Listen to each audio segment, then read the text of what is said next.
গান্ধী ছিলেন আধুনিক ভারতের স্বপ্নদ্রষ্টা। তার হাত ধরেই ভারতবর্ষে তথ্য প্রযুক্তি ও বিজ্ঞানের বিপ্লব ঘটেছিল, বললেন কংগ্রেস বিধায়ক গোপাল চন্দ্র রায়। সারা দেশের সাথে সঙ্গতি রেখে আজ ত্রিপুরাতেও যথাযোগ্য মর্যাদায় ও গভীর শ্রদ্ধায় পালিত হল ভারতের প্রাক্তন প্রধানমন্ত্রী তথা ভারতরত্ন রাজীব গান্ধীর ৩৫তম প্রয়াণ দিবস। আজ আগরতলা ত্রিপুরা প্রদেশ কংগ্রেস ভবনে এক বিশেষ শ্রদ্ধাঞ্জলি অনুষ্ঠানের আয়োজন করা হয়। অনুষ্ঠানে উপস্থিত ছিলেন প্রবীণ কংগ্রেস নেতা তথা বিধায়ক গোপাল চন্দ্র রায়। এছাড়া উপস্থিত ছিলেন যুব কংগ্রেস সভাপতি নীলকমল সাহা, কর্মী নেতা শান্তিরঞ্জন দেবনাথ সহ প্রদেশ কংগ্রেসের অন্যান্য প্রথম সারির নেতৃত্ব ও কর্মী সমর্থকেরা। কর্মসূচির শুরুতে বিধায়ক গোপাল চন্দ্র রায় জাতীয় পতাকা উত্তোলন করেন এবং শান্তিরঞ্জন দেবনাথ কংগ্রেসের দলীয় পতাকা উত্তোলন করেন। এরপর কংগ্রেস ভবনের প্রাঙ্গণে স্থাপিত রাজীব গান্ধীর মর্মর মূর্তিতে ও প্রতিকৃতিতে পুষ্পার্ঘ্য অর্পণ করে গভীর শ্রদ্ধা নিবেদন করেন উপস্থিত সকল কংগ্রেস নেতৃত্ব ও কর্মীরা। প্রয়াত ভারতের প্রাক্তন প্রধানমন্ত্রী তথা ভারতরত্ন রাজীব গান্ধীর স্মরণে 1 মিনিট নীরবতা পালন করা হয়। সংবাদ মাধ্যমের মুখোমুখি হয়ে বিধায়ক গোপাল চন্দ্র রায় বলেন, রাজীব গান্ধী ছিলেন আধুনিক ভারতের স্বপ্নদ্রষ্টা। তার হাত ধরেই দেশের তথ্য প্রযুক্তি ও বিজ্ঞানের বিপ্লব ঘটেছিল। গ্রামীণ অর্থনীতি মজবুত করতে পঞ্চায়েতি রাজ ব্যবস্থার প্রবর্তন এবং তরুণদের ভোটাধিকারের বয়স 21 থেকে কমিয়ে 18 বছর করার মতো ঐতিহাসিক সিদ্ধান্ত তিনি নিয়েছিলেন। একই সাথে তিনি বর্তমান বিজেপি সরকারের তীব্র সমালোচনা করে অভিযোগ করেন যে বর্তমান বিজেপি সরকারের শাসনে দেশের গণতান্ত্রিক মূল্যবোধ বিপন্ন হচ্ছে। দেশের এই পরিস্থিতিতে রাজীব গান্ধীর আদর্শকে পাথেয় করে সবাইকে এগিয়ে যাওয়ার আহ্বান জানান তিনি। ত্রিপুরা থেকে বিক্রম কর্মকারের report, crime press Bengal news.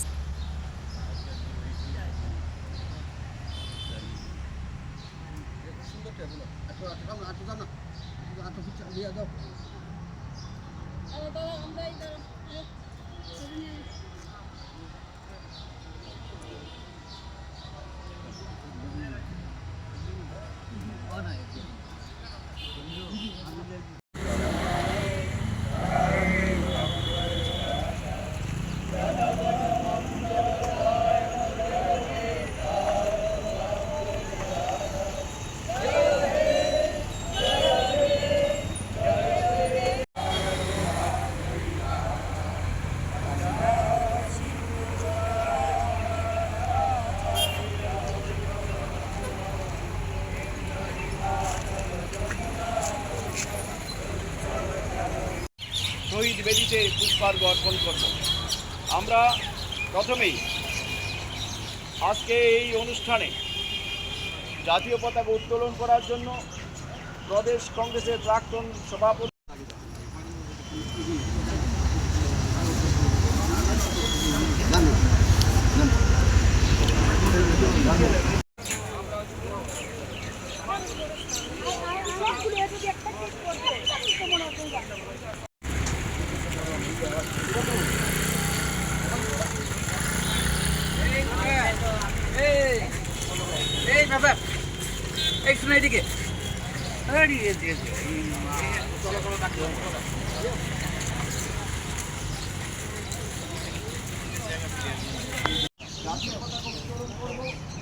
এবং আমাদের পতাকা সংগঠনের পতাকা উত্তোলন করব। তারপর আমরা এখানে রাজীবজি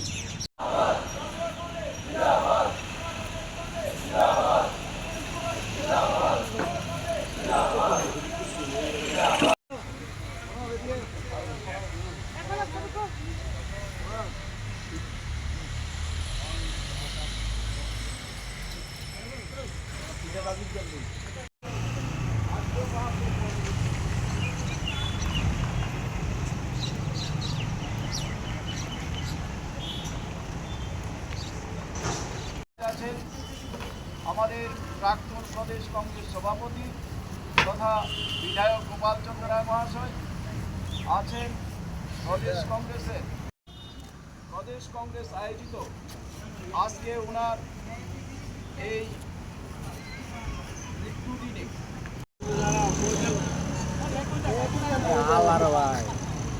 সর্বভারতীয় কংগ্রেস কমিটির প্রোগ্রাম এবং প্রদেশ কংগ্রেসের প্রোগ্রাম অনুসারে আজকে আমরা ত্রিপুরার প্রদেশ কংগ্রেস এই কেন্দ্রীয় কার্যালয়ে আজকে আমাদের মূল অনুষ্ঠান করে সারা ত্রিপুরা রাজ্যে আমাদের প্রয়াত ভারতরত্ন প্রয়াত প্রধানমন্ত্রী রাজীব গান্ধীর আজকে 35তম মৃত্যু দিবস। আপনারা জানেন যে ভারতবর্ষে আজকে যে আইটির যে একটা ডেভেলপমেন্ট, কম্পিউটারাইজড ইন্ডিয়া, কম্পিউটার যখন রাজীবজি যখন প্রধানমন্ত্রী হলেন 1984 সালে, তখন রাজীবজি ইন্ট্রোডিউস করেছিলেন আইটি এবং কম্পিউটার। তখন এই সেই বিজেপি পার্টি, মুমকিন মোদির পার্টি এবং অন্যান্য দলগুলি, আমি নাম বলবো না, ওরা বিরোধিতা করেছিল, বলেছিল কম্পিউটারাইজড হলে, কম্পিউটার ইন্ট্রোডিউস হলে ইন্ডিয়াতে, তাহলে বেকার সমস্যা হবে, লোক কাজ পাবে না। আজকে দেখা যাচ্ছে যে সমস্ত পার্টিগুলি বিজেপি সমেত সমস্ত, তখন তো বিজেপি মাইক্রোস্কোপিক, সমত সব পার্টি অফিসগুলিতে এখন দেখা যাচ্ছে কম্পিউটারাইজ, মানে শত শত কম্পিউটার কাজ করছে। আজকে রাজীবজিকে আমরা স্মরণ করতে হয় কেন? আধুনিক বিশ্বে, আধুনিক ভারত গঠনে আজকে আমাদের আইটি সেক্টর এবং কম্পিউটারের যে আজকে আমরা বিশ্বের মধ্যে একটা একটা দেশ হিসেবে পরিচিত হয়েছি, তার জন্য কৃতিত্ব প্রয়াত প্রধানমন্ত্রী, প্রয়াত আমাদের ভারতরত্ন রাজীব গান্ধী। এই জন্য রাজীবজিকে আমরা আজকে স্মরণ করছি।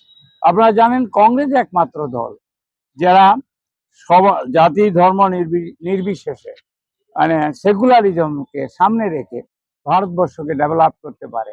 আপনারা জানেন আমাদের জওয়াহরলাল নেহরুজির সময় থেকে আমরা যে সমস্ত প্রাইভেট সেক্টর গভর্নমেন্ট আন্ডারটেকিংগুলিকে আমরা নবরত্ন করেছিলাম, সবগুলিকে আজকে বিক্রি করছে, আজকে ইন্ডিয়াকে দেউলিয়া করে দিচ্ছে। আপনি দেখুন পেট্রোল ডিজেলের দাম গত 4-5 দিনে প্রায় 4 টাকার উপরে বেড়ে গেছে। পরশু দিনও আপনার 92 পয়সা বাড়িয়েছে। তো এটা অত্যন্ত দ্রব্যমূল্য বৃদ্ধি পাবে, বেকার সমস্যা। ত্রিপুরা রাজ্যে তো বিজেপি সরকার, একটা সরকার আছে বলে আমার মনে হয় না। এটা তো গুড ফর নাথিং। আপনি জানেন যারা বিএড পাস করেছে, যারা একটা কোয়ালিটি 50%-এর উপর আছে, বিএড পাস করেছে, টেট পাস করেছে, তাদেরকে শূন্য পদের পরিবর্তে, শূন্য পদ পূরণ করার জন্য তাদেরকে ফিক্সড পে দেওয়া হচ্ছে। Unfortunate, shame for a government, আমি বলবো it is a shame for a government। এই গভর্নেন্স আমি বলবো জনবিরোধী। আপনারা একটা কথা বলুন, যে যে ভীষণ ডকুমেন্টে বলেছিল, আমি প্রায় বলি কোনোটা তারা এই করেছে। আজকে রাজীবজির মৃত্যুবার্ষিকীতে আমরা বলবো কংগ্রেস একমাত্র দল ভারতবর্ষকে ডেভেলপ করতে পারে, ত্রিপুরার ডেভেলপমেন্ট করতে পারে। আজকে বলতে হয় আমাদের জোট সরকারের আমলে আমরা প্রায় 37,500 চাকরি দিয়েছিলাম, আজকে কতজন চাকরি হয়েছে? সব জুমলা পার্টি, ভারতীয় জঞ্জাল পার্টি হলো বিজেপি, তারা ত্রিপুরা রাজ্যটাকে শেষ করে দিচ্ছে। আমি আপনাদের